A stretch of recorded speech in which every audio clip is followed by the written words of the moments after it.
Hi everyone, welcome to my channel English सीखो मेरे साथ। कैसे हो आप सभी? I hope you will be better today. देखिए, यूं तो इंग्लिश बोलने के लिए किसी भी चीज की जरूरत नहीं है। ग्रामर आप पे आती हो या ना आती हो कोई मैटर नहीं करता है, लेकिन फिर भी इंग्लिश बोलने के लिए अगर आप इंग्लिश बोलना सीखना चाहते हो, अगर आप इंग्लिश बोलना चाहते हो तो हमें एक सेंटेंस का स्ट्रक्चर पता होना चाहिए। जब तक हमें सेंटेंस का स्ट्रक्चर नहीं पता होगा कि सेंटेंस को कैसे बनाया जाता है, कि कैसे बोला जाता है, तब तक आई थिंक हम इंग्लिश को नहीं बोल पाएंगे। तो आज हम यहाँ पे सेंटेंस को कैसे बनाते हैं, उसका फॉर्मेट क्या होता है, आज हम इसी चीज को सीखेंगे कि इस एक सेंटेंस को बनाया कैसे जाता है। तो आज मैं आपको जीरो लेवल से इंग्लिश बोलना सिखाऊंगा। बस आपको ये वीडियो पूरी वॉच करनी है और ध्यान से देखिए, टेंस जो होता है वो तीन टाइप का होता है: प्रेजेंट, पास्ट और future. Every tense divides in four category. First one, present indefinite tense, present continuous tense, present perfect tense, present perfect continuous tense, past indefinite tense, past continuous tense, past perfect tense, past perfect continuous tense. Future tense, future indefinite tense, future continuous tense, future perfect tense और future perfect continuous tense. आपने एक चीज notice की होगी जो common है, वो ये है सभी टेंस कॉमन है। जैसे देखिए, यहां पे प्रेजेंट है, यहां पास्ट है और यहां फ्यूचर है।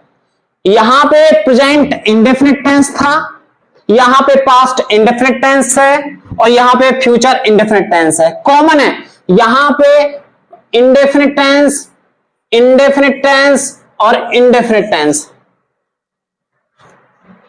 Present continuous tense, past continuous tense और फ्यूचर कॉन्टिन्यूअस टेंस, यहां पे ये चीज कॉमन है। प्रेजेंट परफेक्ट टेंस, यहां पे पास्ट परफेक्ट टेंस है और यहां पे फ्यूचर परफेक्ट टेंस है। Present perfect continuous tense, past perfect continuous tense और फ्यूचर परफेक्ट कॉन्टिन्यूअस टेंस। ये जो टेंस होता है, प्रेजेंट परफेक्ट कॉन्टिन्यूअस टेंस या फिर पास्ट परफेक्ट कॉन्टिन्यूअस टेंस या फिर फ्यूचर परफेक्ट कॉन्टिन्यूअस टेंस, ये टेंस इन दोनों टेंसों का कॉम्बिनेशन होता है, कॉन्टिन्यूअस टेंस का और परफेक्ट टेंस का।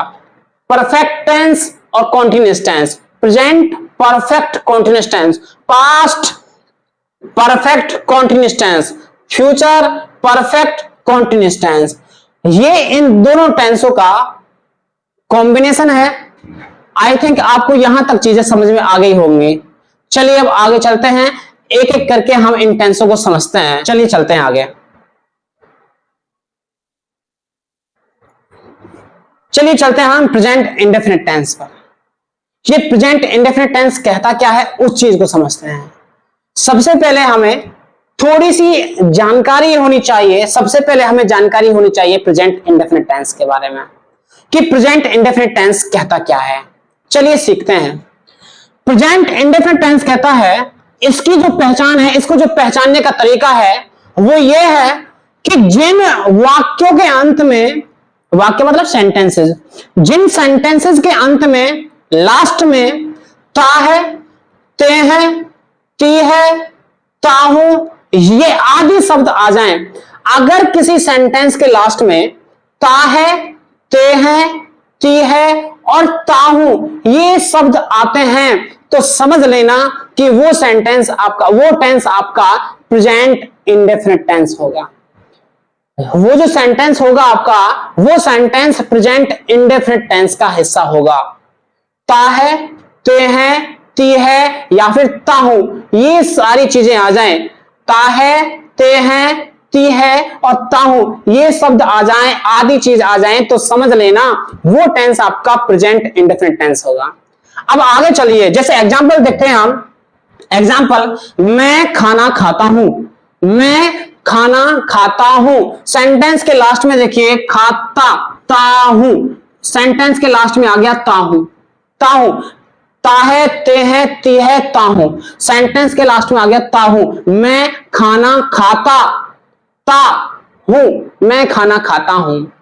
जब सेंटेंस के लास्ट में ता हूं आ गया तो हमको ये पता चल गया है कि सेंटेंस आपका प्रेजेंट इंडेफिनिट टेंस है। अब आगे देखते हैं, वह दिल्ली जाता है, वह दिल्ली जाता है, वह दिल्ली जाता है, ता है, जाता, ता है। सेंटेंस के लास्ट में ता है आ गया, और जब ता है आता है तो सेंटेंस होता है आपका प्रेजेंट इंडेफिनिट टेंस का हिस्सा। उसके बाद मोहन पतंग उड़ाता है, उड़ाता है, उड़ाता, ता है, ते है, ती है। सेंटेंस के लास्ट में ता है आ रहा है, और जब ऐसा होता है तो सेंटेंस आपका प्रेजेंट इंडेफिनिट टेंस का हिस्सा होता है। उसके बाद आगे चले हम, चपड़ासी घंटी बजाता है, बजाता, ता है, ते है, ती है। सेंटेंस के लास्ट में आ रहा है तो सेंटेंस हो जाएगा आपका प्रेजेंट इंडेफिनिट टेंस। उम्मीद है आपको ये चीज समझ में आ गई होगी। जब सेंटेंस के लास्ट में ता है, ते है, ती है आदि चीजें आती हैं तो सेंटेंस आपका प्रेजेंट इंडेफिनिट टेंस का हिस्सा हो जाता है। अब चलते हैं आगे। देखिए, ये तो रही बात हिंदी की, कि हिंदी में हम जब बोलते हैं मोहन स्कूल जाता है, मैं घंटी बजाता हूं, मैं बोर्ड पे लिखता हूं, मैं इंग्लिश बोलता हूं, मैं टीवी देखता हूं, वह क्रिकेट खेलता है, हम बाजार जाते हैं, ये सारी चीजें प्रेजेंट इंडेफिनिट टेंस का हिस्सा हैं। लेकिन ये तो होगी बात हिंदी की। अब बातें करते हैं हम इंग्लिश की, क्योंकि हमें तो इंग्लिश में बोलना है। अब इन सेंटेंसों को हम इंग्लिश में कैसे बोल पाते हैं बड़ी आसानी के साथ में, वो चीज देखते हैं। इतना चीज समझ में आ गया आपके, ये चीज क्लियर होगी। अब चलते हैं आगे। अब देखिए, इंग्लिश में इन चीजों के लिए ता है, ते है, ती है और ता हूं, इन चीजों के लिए हम इंग्लिश में लगाते हैं हेल्पिंग वर्ब।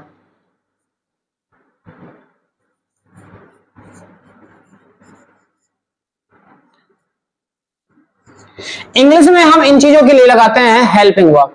अब हेल्पिंग वर्ब क्या लगेगी, ध्यान से समझना।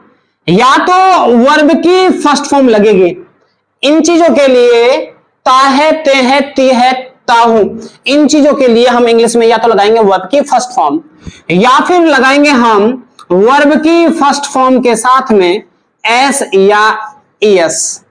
या तो वर्ब की फर्स्ट फॉर्म लगाएंगे हम, या फिर वर्ब की फर्स्ट फॉर्म के साथ में एस या ईएस लगाएंगे।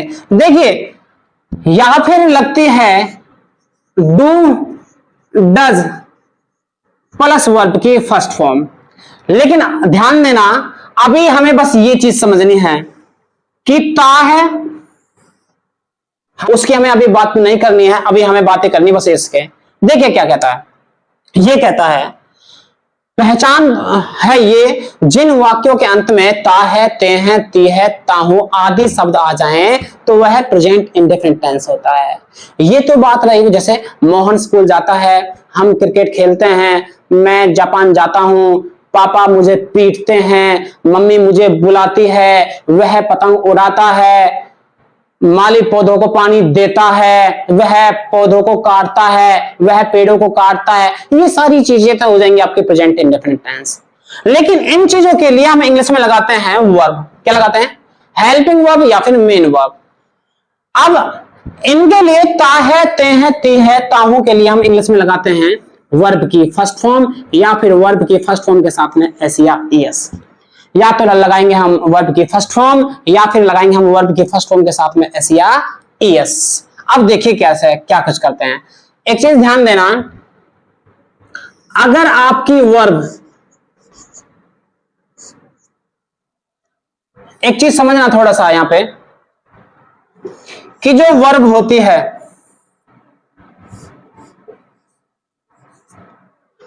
ध्यान देना, वर्ब के साथ में अगर हम एस या ईएस लगाते हैं, वर्ब के साथ में अगर हम एस या ईएस लगाते हैं तो वर्ब बन जाएगी आपकी सिंगुलर।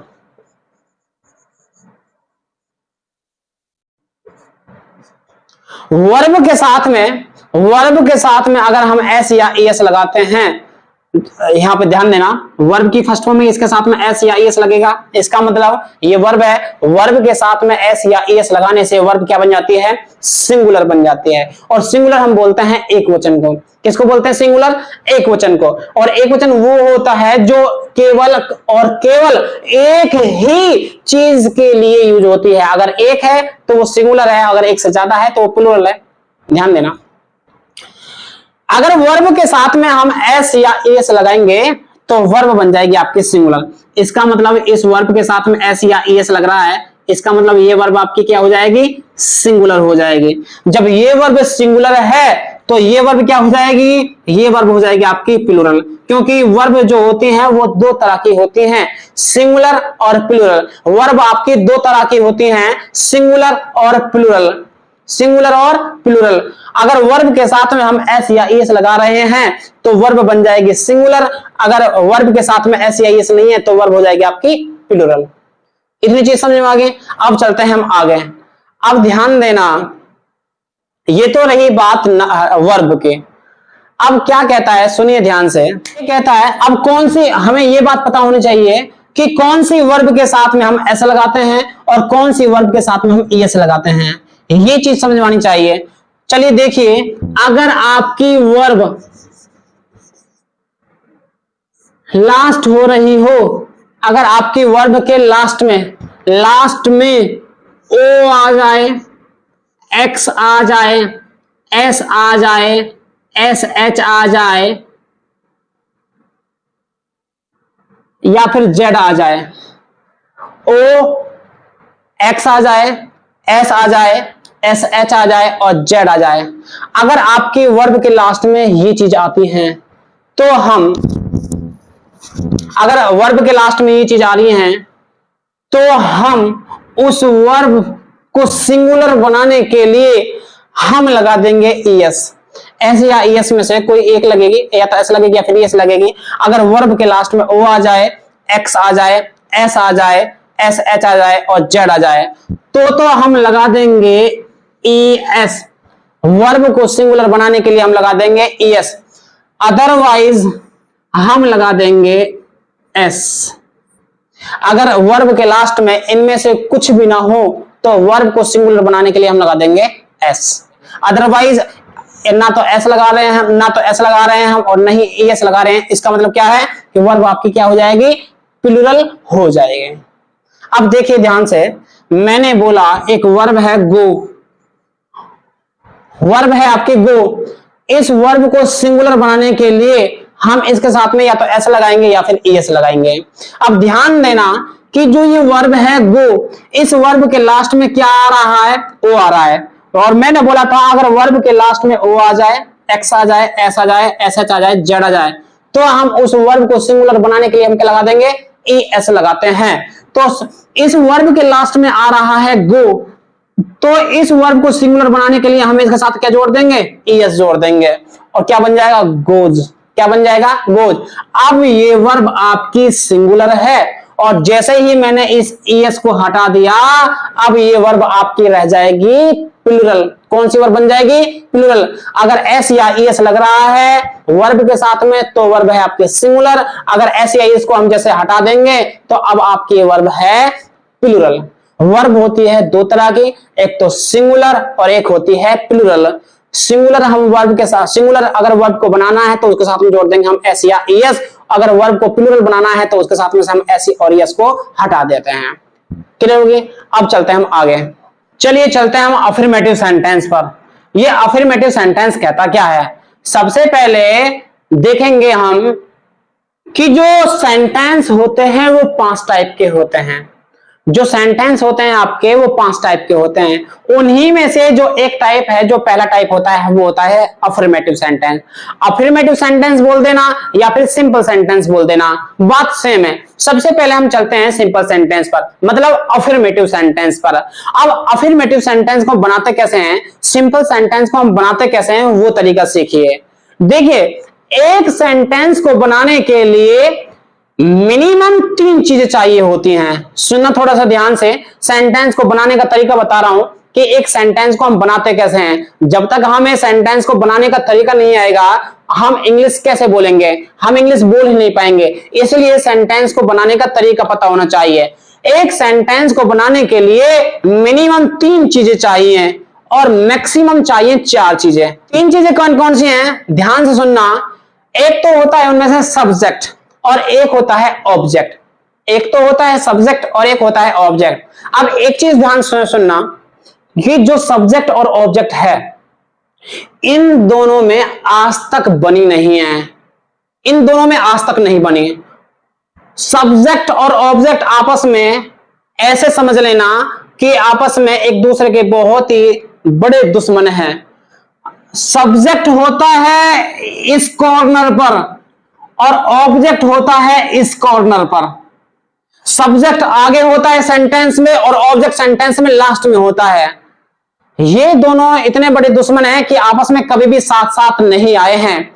सब्जेक्ट सबसे आगे और ऑब्जेक्ट सबसे लास्ट में, सब्जेक्ट सबसे आगे और ऑब्जेक्ट सबसे लास्ट में। इतनी चीजें समझ में आ गई। अब इन दोनों के बीच में जो आएगा, क्योंकि ये तो दोनों आपस में बोल नहीं रहे हैं, अब इन दोनों के बीच में जो आएगा वो आएगी आपकी मेन वर्ब। कौन सी आती है, मेन वर्ब। मेन वर्ब अगर देखिए 4 चीजें चाहिए होती हैं, 4 चीजें चाहिए होती हैं तो हेल्पिंग वर्ब और मेन वर्ब दोनों आ जाएंगे। लेकिन अभी इसमें प्रेजेंट इंडेफिनिट टेंस के अंदर अगर हमें सिंपल सेंटेंस को बनाना है, अफर्मेटिव सेंटेंस को बनाना है, तो हमें 3 चीजें चाहिए।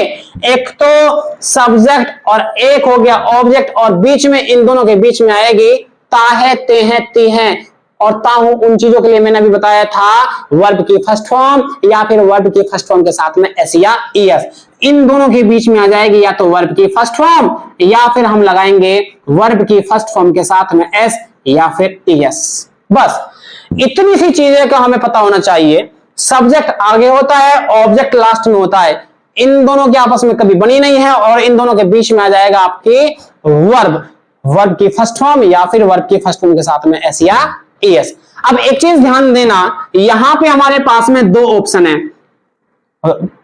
जो वर्ब है वो उसके 2 ऑप्शन है, ये है आपके प्लूरल में और ये है आपकी सिंगुलर फॉर्म में। इसका मतलब कोई एक वर्ब आनी है, या तो प्लूरल आएगी या फिर सिंगुलर आएगी। अब डिसाइड कौन करता है, डिसाइड कैसे होता है कि सिंगुलर वर्ब आनी है या फिर प्लूरल वर्ब आनी है? डिसाइड करता है सब्जेक्ट। कौन करता है, सब्जेक्ट। जो सब्जेक्ट होता है आपका, ये भी आपका 2 टाइप का होता है, एक तो सिंगुलर और एक आपका होता है प्लूरल। सिंगुलर और सब्जेक्ट भी आपका 2 टाइप का होता है, सिंगुलर और प्लूरल। वर्ब भी आपकी 2 टाइप की होती है, प्लूरल और सिंगुलर। अब ध्यान से सुनना, जैसा हमारा सब्जेक्ट होता है ऐसे ही वर्ब आ जाती है। हाँ, जैसा सब्जेक्ट होता है ऐसे ही वर्ब को हम यूज करते हैं। अगर सब्जेक्ट हमारा सिंगुलर है, अगर सब्जेक्ट हमारा सिंगुलर है तो वर्ब को भी हमें सिंगुलर यूज करना होगा। कौन सी वर्ब को यूज करना होगा, सिंगुलर को यूज करना होगा।